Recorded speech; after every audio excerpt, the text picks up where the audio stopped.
শরীকে যদি কুরবানি দিতে চান, খুব কান পেতে শুনবেন, শরীকে যদি কুরবানি দিতে চান কোন কোন জিনিসগুলো আপনি খেয়াল করবেন।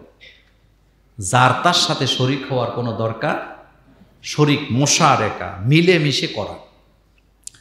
তো আমি তো ব্যাখ্যা দেওয়ার সময় পাই না, এখন বলবো শরীকে কুরবানি দিলে কোন কোন জিনিসগুলো খেয়াল করা উচিত, কোন কোন বিষয়গুলো খেয়াল রাখতে হবে। 1 নাম্বার, শরীকে কুরবানি দিলে শরীকদারের টাকাটা হালাল না হারাম কামাই করে এটা একটু খেয়াল করবেন।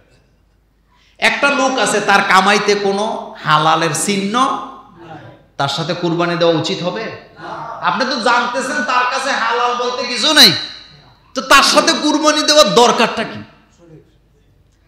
2 নাম্বার, শরীকে কুরবানি দিলে সকল শরীকের ভাগ সমান সমান হওয়া লাগবে। 3 ভাইয়ে কুরবানি দেব, কয় ভাই? বাপ মা এখনো বেঁচে আছে, 2 জনের কামাই রুজিটা একটু ভালো না, একটু দুর্বল, কিন্তু একজনে বেশি কামাই করে, গরু জব করব, আমরা তো বাইয়ে বাইয়ে আছি, সমস্যা নাই, একজনে বেশি দিয়া আরেকজনে একটু কম কম দিয়া আমরা মিলে গেছি, এরকম শরীক হবে না, সালাকি চলতো না। শরীকে কুরবানি দিলে সমান সমান, বলেন কি? হ্যাঁ, একটা রাস্তা আছে, সব টাকা বাপের কাছে এনে দিবেন, দিয়ে কবেন আব্বা এই টাকা আপনার, আপনি কুরবানি দেন, এখানে আর কোনো গন্ডগোল নাই, কিন্তু বাপের কাছে দিতে রাজি না।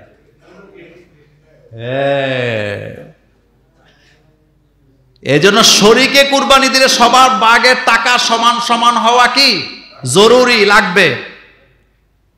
3 নাম্বার, শরীকের কুরবানির ক্ষেত্রে আরেকটি বিষয় হলো, যখন এটা ভাগাভাগি করবেন, একজন একটু বেশি আরেকজন একটু কম নেওয়া যাবে? যাবে না। যখন পশু কিনতে যাবেন, একজনকে ইমাম বানাবেন, জনে জনে সর্দারি করলে ভেজাল হওয়ার সম্ভাবনা।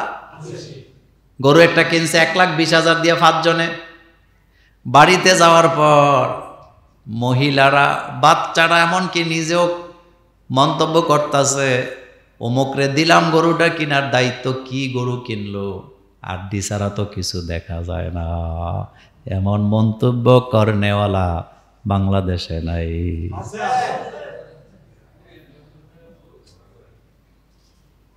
মুখের কারণে যে কত ক্ষতিতে আমরা পড়ি, ঘরে ঘরে পাবেন, ঘরে ঘরে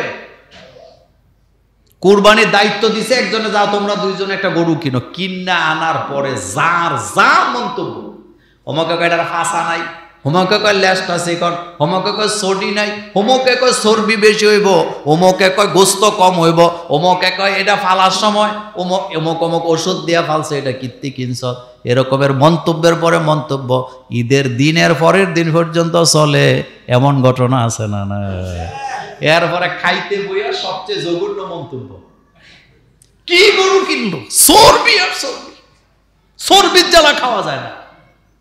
তো তার নিয়তে কি আল্লাহরে খুশি ছিল না? 4 নাম্বার, যে কোনো জিনিসে শরীকে দেওয়া যায় না, ওট গরু মহিষে দেওয়া যায়।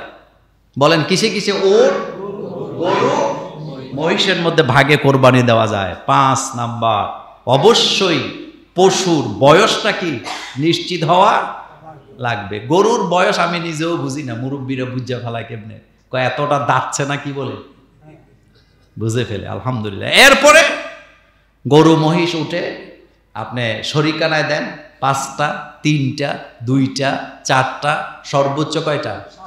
7টা আপনি ভাগে দিতে পারবেন।